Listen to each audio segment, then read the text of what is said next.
Welcome to Rizvi's e-learning channel.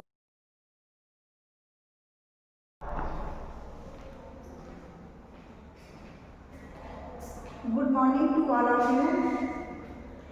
Today I will discuss about Factory Act 1948. ठीक है, but इसमें कुछ amendment किया गया था, कुछ चेंजेस किया गया था जो 1960 में ये बिल पास हुआ है।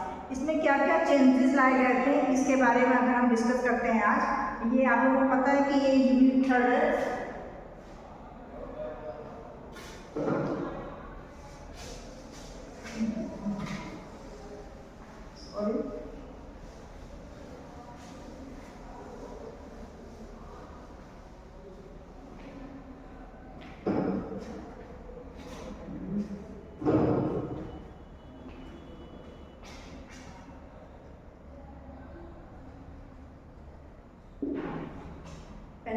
सॉरी, तो इसको पहले हम समझ लेते हैं क्या होता है। ये बिल जो है फैक्ट्री एक्ट 1948 जो है में चेंजेस लाने के लिए इसे पास किया गया था। ठीक है, इसका जो मेन पर्पस था चेंज करने का वो था कि इंडस्ट्री को, मतलब इसमें का जो मेन पर्पस था वो था इंडस्ट्री को फ्लेक्सिबल वर्किंग कंडीशन मिले, मतलब फ्लेक्सिबल में लाना, चीज़ें रिजिड ना हो, वो फ्लेक्सिबल रहे, चेंज होती रहे टाइम के अकॉर्डिंग। और साथ ही एम्प्लॉय जो स्पेशली वो वोमेन्स के लिए उनके राइट्स को लेकर, उनकी सेफ्टी को लेकर वो प्रोटेक्ट कर सकें, इन चीज़ों पे फोकस किया गया था। मेन ये वोमेन्स की राइट्स के लिए था। वोमेन जो एम्प्लॉयमेंट जो वर्क करती हैं उनको नाइट शिफ्ट में काम ना करना पड़े, उसके लिए था। ओके, तो इसमें क्या था कि पहले जो वोमेन को क्या था,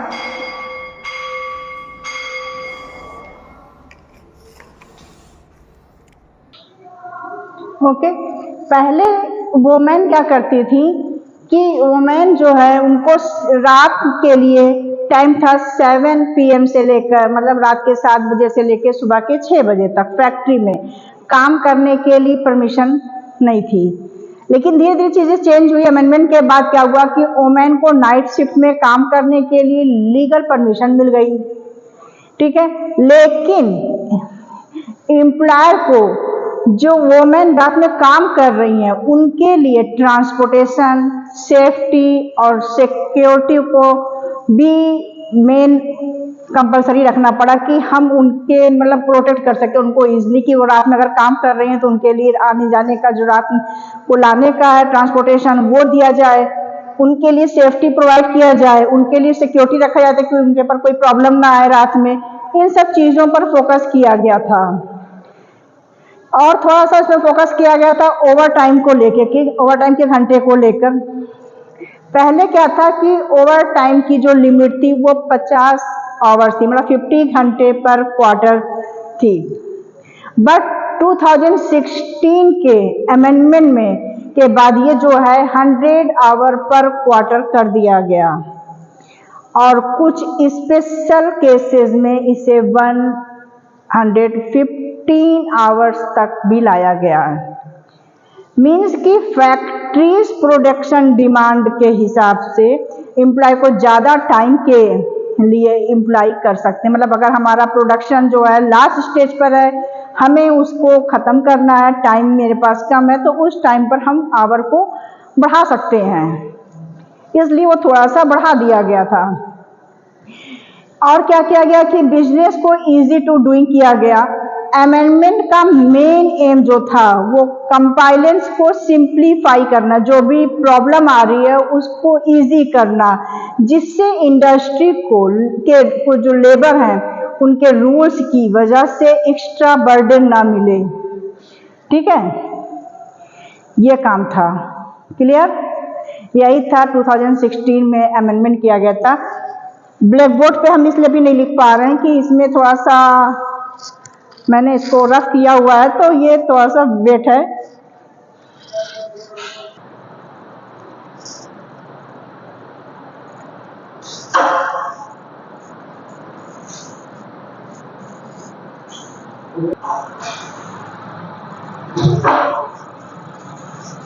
ओके, सेकेंड टॉपिक है सॉरी आज हम ब्लैक बोर्ड पे नहीं लिख पा रहे हैं क्योंकि ब्लैक बोर्ड पे हमारी स्केच जो है आज नहीं रन कर रही है, करने लगी है मतलब आप लोग को लिखने के टाइम ये रन करने लगी, नहीं कर रही है, सॉरी। ठीक है, और अगर प्रॉब्लम आएगी तो हम आपको रिटन में नोट्स ग्रुप में डलवा देंगे। ठीक है, तो आगे जो सेकंड टॉपिक है the shops and establishment act 1948। ठीक है, यहाँ पे शॉप को भी स्टेब्लिश करने के लिए एक एक्ट बनाया गया था 1948। ये एक्ट जो था मेनली जो है सर्विस सेक्टर को अनऑर्गेनाइज सर्विस सेक्टर और जो अनऑर्गेनाइज सेक्टर के लिए बनाया गया था ये, जिसमें शॉप, ठीक है, होटल्स, रेस्टोरेंट, थिएटर, ऑफिसेज और अदर कमर्शियल इस्टेब्लिशमेंट और सारे मतलब जो भी थे कमर्शियल जितनी भी चीज़ें थी उनको इस्टेब्लिश किया गया था। उसके लिए ये एक्ट बनाया गया था। इसका जो मेन ऑब्जेक्टिव था कि एम्प्लॉय के बेसिक राइट्स को प्रोटेक्ट कर सके हम और उनके वर्किंग कंडीशन को रेगुलर किया जा सके। क्लियर कि ये जो एक्ट है मेनली जो है सर्विस सेक्टर या अनऑर्गेनाइज जो सेक्टर होते थे उनके लिए बनाया गया था। इसमें कई सारी चीज़ आ जाती है, जैसे शॉप आ गया, होटल आ गया, रेस्टोरेंट है, थिएटर है, ऑफिस है और अदर जो कमर्शियल बेस पे ऑफिस बनाई जाती है वो चीज़ें हैं। ठीक है, इसका इम्पॉर्टेंट प्रोविजन ये था कि इसमें क्या कर सकते थे कि रजिस्ट्रेशन ऑफ इस्टेब्लिशमेंट, पहले तो रजिस्ट्रेशन करवाया गया था कि इसमें जो भी शॉप या ऑफिस को अपने रजिस्ट्रेशन करवाया है मैंडेटरी, मतलब रजिस्टर को मैंडेटरी करवाना, मतलब रजिस्टर करवाना मैंडेटरी था। वर्किंग आवर एंड रेस्ट पर फोकस किया गया था। इस एक्ट में मैक्सिमम वर्किंग आवर और वीकली हॉलीडे फिक्स किए गए थे इसमें, और एक दिन कंपलसरी रेस्ट यानी हॉलीडे देना होता था। मतलब ये था कि प्राइवेट सेक्टर में एक दिन हॉलीडे कंपलसरी कर दिया गया था। इसमें और अमेंडमेंट जो किया गया था वो वेजेस एंड ओवर टाइम को लेके किया गया था। अगर कोई एम्प्लॉई ओवर टाइम करना चाहता है तो उसे डबल वेजेस मिलेंगे, ये भी इसमें लाया गया था। लीव पॉलिसी पर फोकस किया गया था। वुमेन एंड यंग वर्कर पर भी फोकस किया गया था। लीव पॉलिसी का जो फोकस था कि एनुअली लीव विथ वेजेस, तो वेजेस के लिए जो भी एनुअली लीव होती थी, बेसिक लीव हो गया, कैजुअल लीव का प्रोविजन दिया गया था कि इसमें मतलब आपको पेमेंट नहीं कटेगी, वेजेस दिए जाएंगे। ठीक है, वुमेन एंड यंग वर्कर के लिए, वुमेन और यंग वर्कर के लिए स्पेशल रूल्स बनाए गए थे वर्किंग आवर को देखते हुए और उनको इसके सेफ्टी पर्पस को देखते हुए ये सारी चीजें की गई थी। हेल्थ एंड सेफ्टी के लिए भी फोकस किया गया था। इस्टेब्लिशमेंट को सेफ, ये इस्टेब्लिशमेंट किया जाता है लोगों को सेफ करने के लिए, हाइड्रोलिक बनाने के लिए, वो हाइजीनिक बनाने के लिए, मतलब जिस एनवायरमेंट में वो काम कर रहे हैं वो हाइजीनिक एरिया, उसमें कोई प्रॉब्लम ना आए।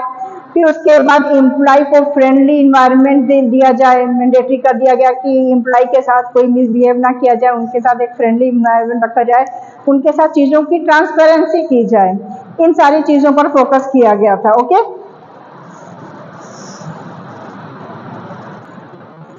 अब लास्ट आपका the payment of wages act, the payment of wages act.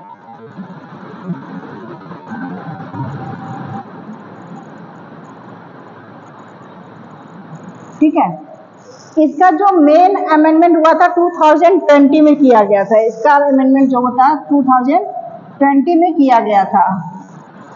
ठीक है, इसका जो मेन ओरिजिनल एक्ट जब बना था वो 1936 के ऑब्जेक्टिव्स के अकॉर्डिंग बना था। ये इसमें इंश्योर करना था कि वर्कर को टाइम पर और फेयरली वेजेस मिले।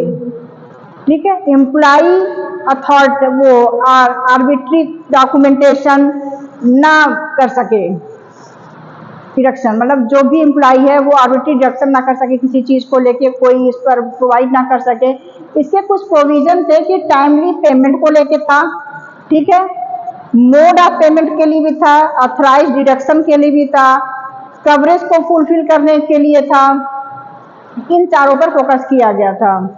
टाइमली पेमेंट मीन्स कि 1000 से कम एम्प्लॉई, ठीक है, अगर 1000 से कम एम्प्लॉई हैं तो 7th ऑफ नेक्स्ट मंथ तक वेजेस इनको देनी होगी, मतलब 7 महीने तक इनको वेजेस देनी होगी।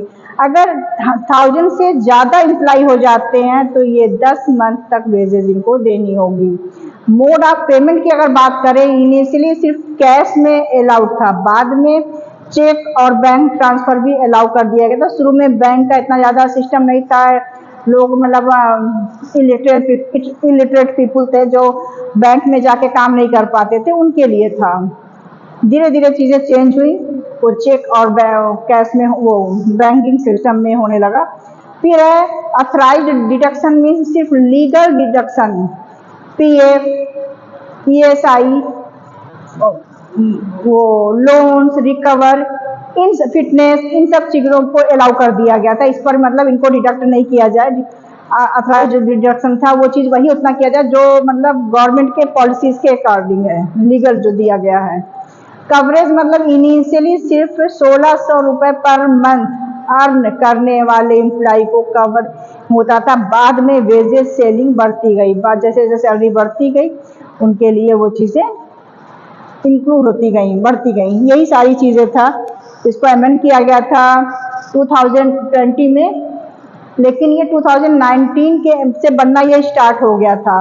ठीक है, इसमें लेबर लॉ को सिंप्लीफाई करने के लिए गवर्नमेंट ने 4 मेजर वेजेस रिलेटेड लॉ को मर्ज किया था, जिसमें कोड ऑफ वेजेस 2019 बनाया गया था, 2020 में इसको इम्प्लीमेंट हुआ था। इसके कुछ चेंजेस क्या क्या हुए थे। यूनिवर्सल कवरेज था, अब सभी एम्प्लॉय कवर होते हैं चाहे उनकी सैलरी कितनी भी हो।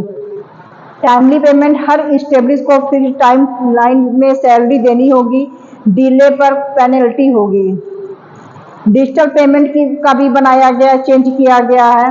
यूनिफॉर्म डिफिनीशन को वेजेस के लिए भी सैलरी डिडक्ट करने लगे। एम्प्लॉय प्रोटेक्शन को, एम्प्लॉय को प्रोटेक्ट करने के लिए भी चीज़ें होने लगी। क्लियर, इन सब चीज़ों पर फोकस किया गया था। इसको आज हम वर्बली समझा दिए हैं, नोट्स हम ग्रुप में सेंड कर देंगे। कोई प्रॉब्लम होगी तो एक बार हमसे पूछ लीजिएगा।